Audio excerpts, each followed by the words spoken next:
what's going on, you guys? Nick here with Nick Strength and Power. I've got a couple of interesting stories for you guys today. We've got a big weekend coming up in bodybuilding with two really important shows. You've got the Legion Sports Festival in Vegas, and you've also got the France Pro, the Tsunami Pro in France. So first, we're going to talk a little bit more about Legion because we just got a couple of physique updates from Brett Wilkin, just a couple days out now from taking the stage. Both of these shows will be Saturday the 28th. And from Brett, we got these two updates, a front lat spread and kind of a back relax, not exactly a back lat spread. So I think that Brett looks really strong from the front. This is probably one of my favorite poses of his, the front lat spread. It's a really solid pose for him. He looks really wide. His taper looks good. His abs look good. His waist looks small. His legs from the front, his quads look crazy in this pose. Crazy separation, great quad sweep, great teardrop. Really strong pose for him. From the back, he also looks good. He's got striated glutes. You can see some good definition in the hamstrings. He's got kind of high inserted lats. It could be just the way that he's hitting this pose, because when he's hitting the actual back lat spread, I think his back looks really wide and dense and impressive. This might just be a weird pose for him, but in this pose, his lats look really highly inserted. Kind of that lower lat area doesn't look as dense. But like I said, I've seen his recent lat spread pictures where his back looks really impressive, so maybe it's just this pose. And frankly, out of all the guys that we know are doing the Legion Sports Festival show, I think that he's the most impressive in terms of updates, by far. But he's not a lock to win this thing, because we haven't seen Brett in a while. We don't know how he's going to look on stage. There are guys in this show that have recently won shows, specifically Bruno Santos is doing this. I think he's doing this for a little bit of redemption after that controversial Europa Pro UK win over Andrea Presti. If he were able to win a show like this with a somewhat deep lineup and then potentially beat a guy like Brett, I think that would give him a pretty good amount of redemption from kind of that controversial win in the UK. But honestly, I still think based on all the updates that we've seen from Brett, I've got him winning. I would be surprised if somebody beats him out of this lineup. I mean, you've got Patrick Moore, you've got Justin Rodriguez, Bruno Santos, but Brett just really stands out to me the most out of all those guys. I did see an update from Bruno today of him kind of just showing off the definition in his legs. His skin looks super thin. He looks like he's in really good shape. Maybe he comes in even better shape than he was at the UK show, but I haven't seen anything recent from Patrick. I haven't seen anything recent from Justin other than what I showed you guys in the last video. And there's a very good chance that maybe this show is between Bruno and Brett, but I'm definitely leaning towards Brett on this one. But I don't think it's going to be as much of a slam dunk in terms of how easy it'll be for him to win as it's going to be for Samson Dauda, who we're going to talk about next. Now, Samson did post another physique update today. I don't necessarily know that it's actually from today, because he's wearing the exact same outfit he was wearing in the video from a couple days ago, minus the hat. And he's also hitting the same pose that he was hitting in that video, so it could be from that same day. But again, he looks very impressive here. So let's talk a little bit more about this risk that Samson is taking. I see a lot of people saying he's really making a big mistake by doing this just 2 weeks ahead of the Olympia. So let's look at what his risks are. I would say his two biggest risks doing this show this close to the Olympia. Number one, I think the big obvious risk is if he loses this show. This is not a very deep lineup. Again, no offense to the other guys competing. The best guys in this lineup, though, are probably Theo Laguerrier, Andrea Presti, and Enrico Hoffman, I would say. But Samson is in kind of an entirely different league than they are. He's a top 3 Olympian. I think Samson could win this show relatively easily at like 80%. I don't think there's much of a chance at all that Samson is going to lose. But that is one of the risks. Just say Samson comes in off, something goes horribly wrong. If Samson lost the show 2 weeks ahead of the Olympia, obviously that would significantly kill his momentum, especially in a show where there's no top Olympians except for him. So that would be probably the biggest risk, is taking a chance that he might lose. The other obvious risk here, I would say, is it's going to be more difficult for him to peak for this show and then the Olympia. And maybe he misses his peak at the Olympia by also peaking for this show that's so close to the Olympia, which, again, is why a lot of top Olympians don't compete right before the Olympia. They focus just on that Olympia peak. But like I said, I feel like Samson doesn't really have to blow his load per se at this show. I think he could really kind of walk through this show at 80% and win pretty easily. So the two biggest risks, I don't think he's super at risk. I don't think there's very much of a chance he's going to lose this show. And I also don't think there's very much of a chance that this is going to mess up his peak for the Olympia. And one of the reasons why I say that is if you look at the positives, what's the upside of Samson doing a show 2 weeks before the Olympia? Well, I would say one of the upsides is he gets a practice run of whatever he's doing differently now, working only with his wife as his coach, compared to when he competed before. He did his entire prep for the Arnold, Ohio with Milos. And then the Arnold UK, that was 2 weeks later, Samson and Milos split up sometime in between the Ohio and the UK. So maybe, for the very end of that prep, he worked with his wife and not Milos for the UK show. But still, that whole time he was prepping for both Arnolds, he was with Milos. So this is kind of a test run for him working only with his wife to do a prep, peak for a show, and, see what they need to tweak and change for the Olympia. He's going to learn from this 2 weeks before the Olympia. You don't want the Olympia to be your test run, doing your entire prep with your wife. So that's one of the big upsides of him doing this show, is it's not a super important show. It's not a show he's very likely to lose. There's more shows after the Olympia if he wants to qualify early for 2025. And he gets the practice experience of having done a full prep now without Milos, without really risking the Olympia. Like the Olympia, like I said, it's not something you want to do a test run. Your very first time working with just your wife for a show like that, there's a lot to lose there. At this show, there's not a lot to lose. So I think the second obvious upside to this is that he's going to qualify very early for the 2025 Mr. Olympia and not have to worry about that. Although, knowing Samson, I assume he'll probably continue to compete after the Olympia like he's done in years past.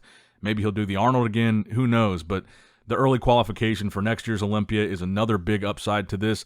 And I would say the third upside, and the thing that I think I'm most excited about, is this really builds his momentum if he comes into this show 2 weeks ahead of the Olympia and looks fantastic and just destroys this lineup. Every other competitor at the Olympia is going to get a sneak peek of how good he looks, if he looks good. And there's an intimidation factor to that.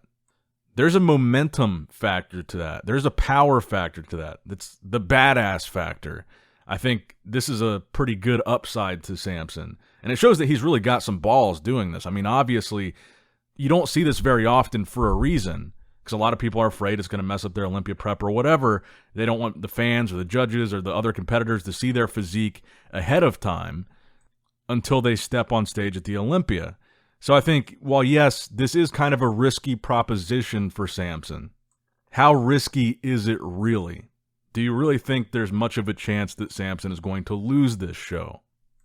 Do you think it's more likely that Samson is going to benefit from having a practice run right before the Olympia, peaking with just his wife?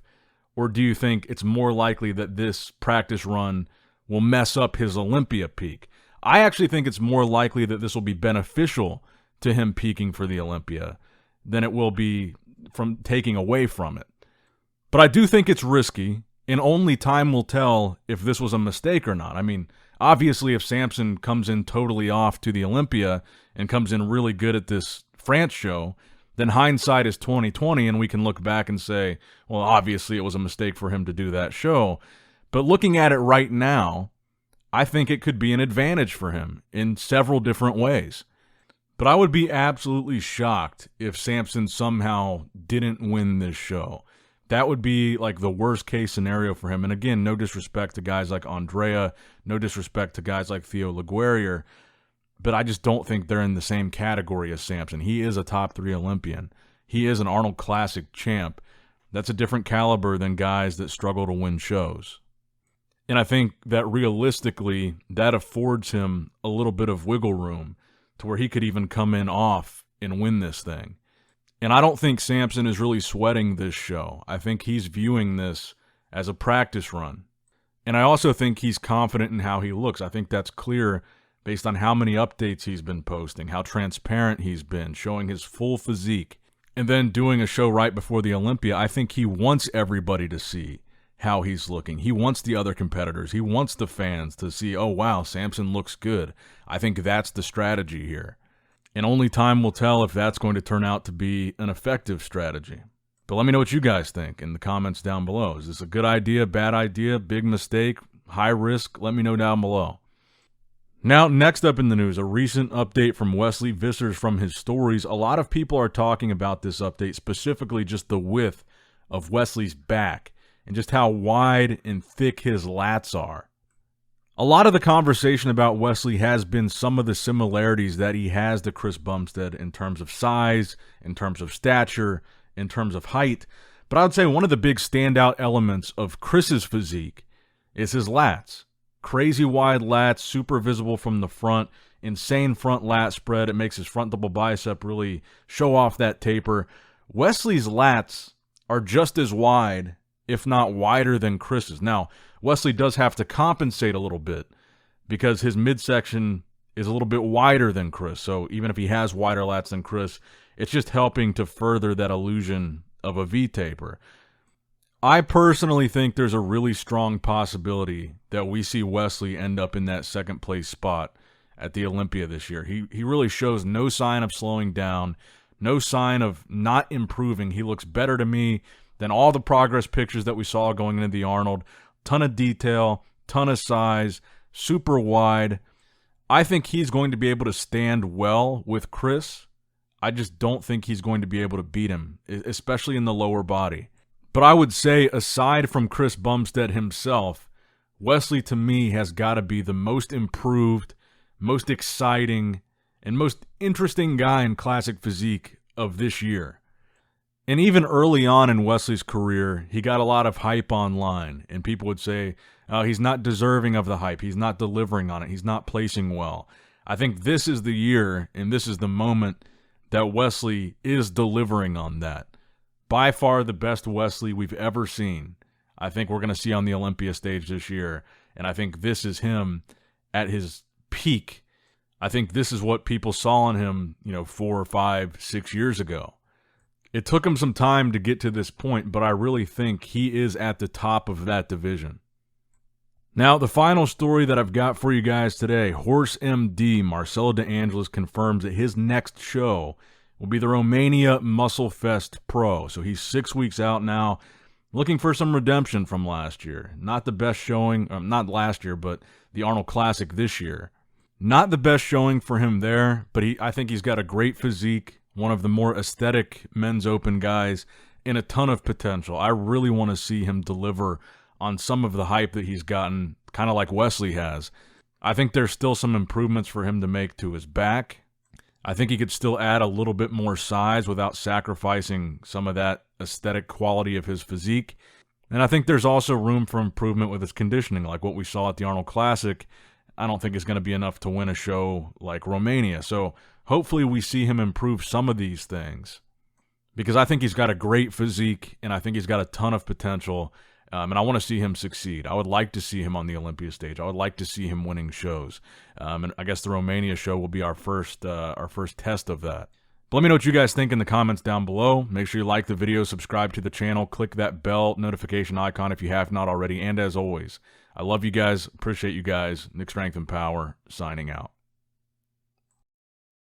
Alright guys, don't forget to click that like button and subscribe to this channel if you enjoy the content. Also check out my Instagram at NICKS&P, my Facebook page, which is simply Nick Strength and Power, my secondary YouTube channel, Nick Strength and Vlogs, for vlogs and bonus content that you will not see on this channel. And consider subscribing to my third YouTube channel, Nick Strength and Pokemon, which is all things Pokemon and trading card games, completely unrelated to this channel. So if you're into that, give that one a look. And all links to merchandise and social media will be in the description box below. If you guys want a Nick Strength and Power t-shirt, that will be in the Shopify link below. Have a great day.